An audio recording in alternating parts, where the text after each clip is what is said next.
Vamos abrir, meus irmãos, nossas Bíblias no livro de Romanos, capítulo 12, versículo 18. Enquanto você abre, eu não consegui imprimir uma pequena ilustração, mas eu vou lê-la aqui no meu celular. A letrinha é pequenininha, mas eu vou lê-la aqui para os irmãos.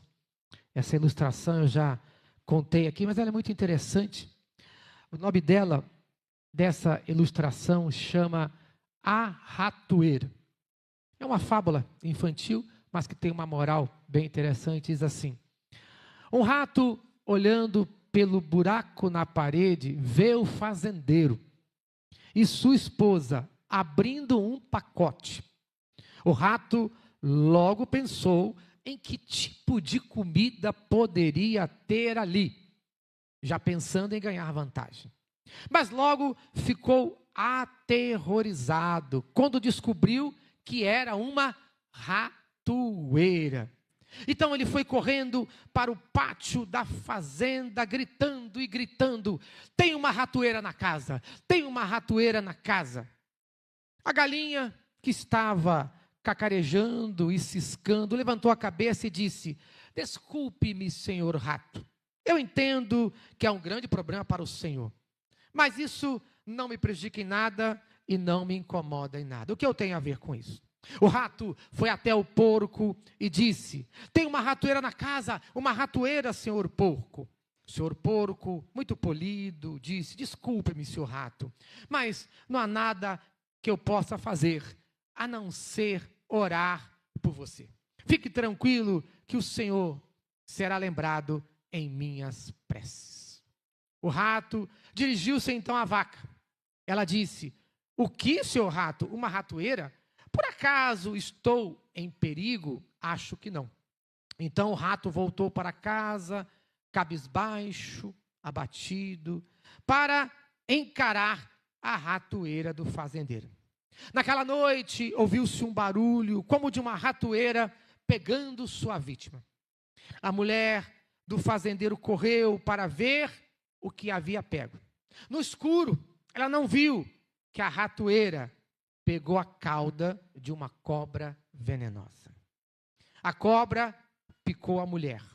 O fazendeiro a levou imediatamente ao hospital. Ela voltou com febre. E todo mundo sabe o que é muito bom para febre. Nada melhor do que uma canja de galinha. O fazendeiro pegou o seu cutelo e foi providenciar o ingrediente principal. Como a doença da mulher continuava, os amigos e vizinhos vieram visitá-la. Para alimentar os amigos que vieram, o fazendeiro matou o porco. A mulher não melhorou e muitas pessoas vieram visitá-la, até que ela veio a falecer. Muita gente veio, muitas pessoas de longe, e ele teve que sacrificar a vaca. Literalmente, a vaca foi por brejo. Moral da história: na próxima vez que você ouvir dizer que alguém está passando por um problema e acreditar que o problema não lhe diz respeito, lembre-se que há uma ratoeira na casa e toda a fazenda corre risco. O texto de hoje, de Romanos, capítulo 12, versículo 18, ele nos fala sobre a paz. E o tema desta manhã será sobre a arte da paz, a arte de termos paz uns com os outros. Romanos, capítulo 12, versículo 18, diz assim: se possível, quanto depender de vocês, tende paz com todos os homens. Se possível, quanto depender de vocês, e outra versão diz: vivei em paz com todos os homens.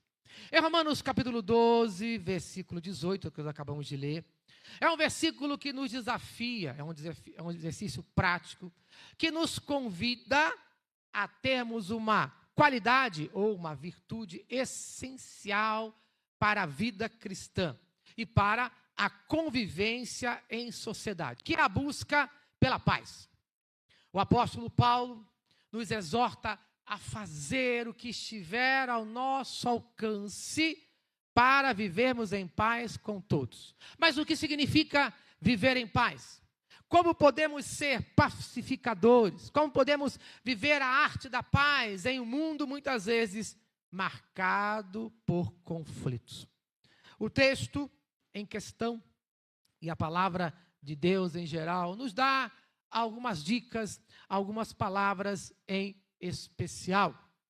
Em primeiro lugar, a gente vai entender que a paz é um ideal divino e um chamado pessoal para cada um de nós.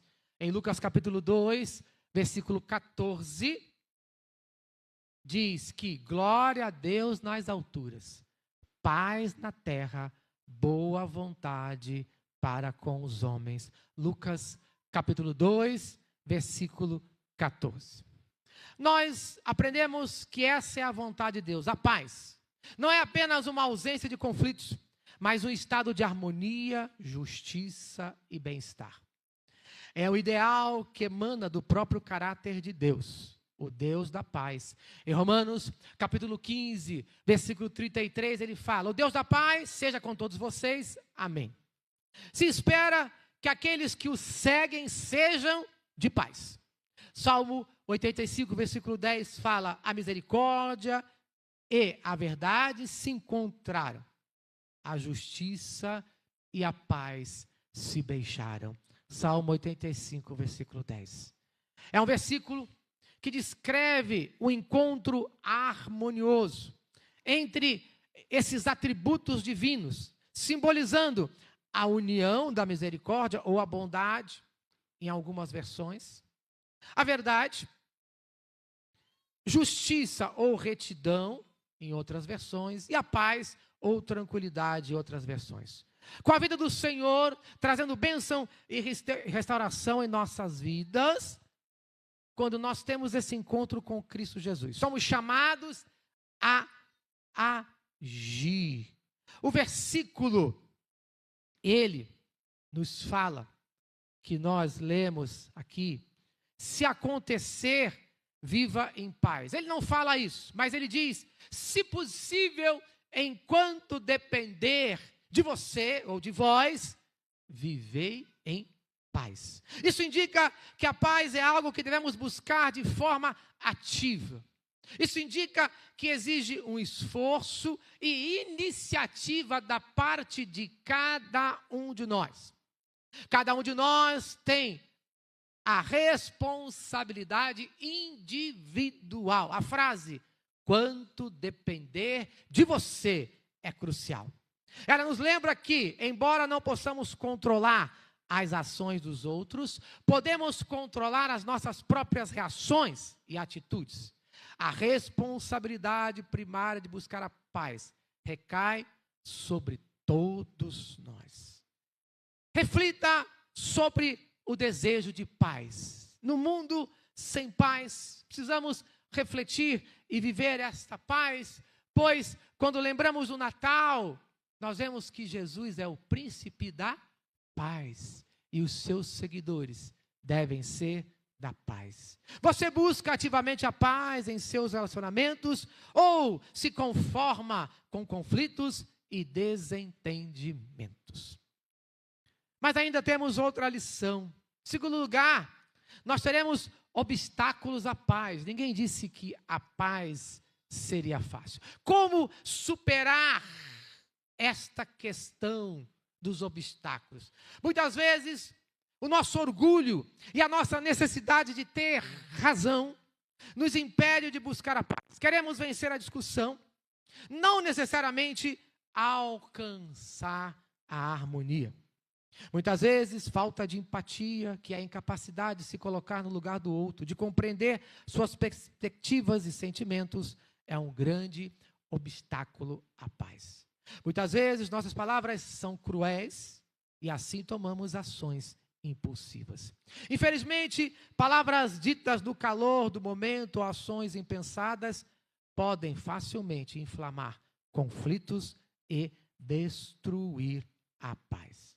Mas então, como podemos superar situação tão difícil? Em primeiro lugar, precisamos ser humildes e reconhecer que não temos todas as respostas e que estamos dispostos a ceder para um bem maior, a paz.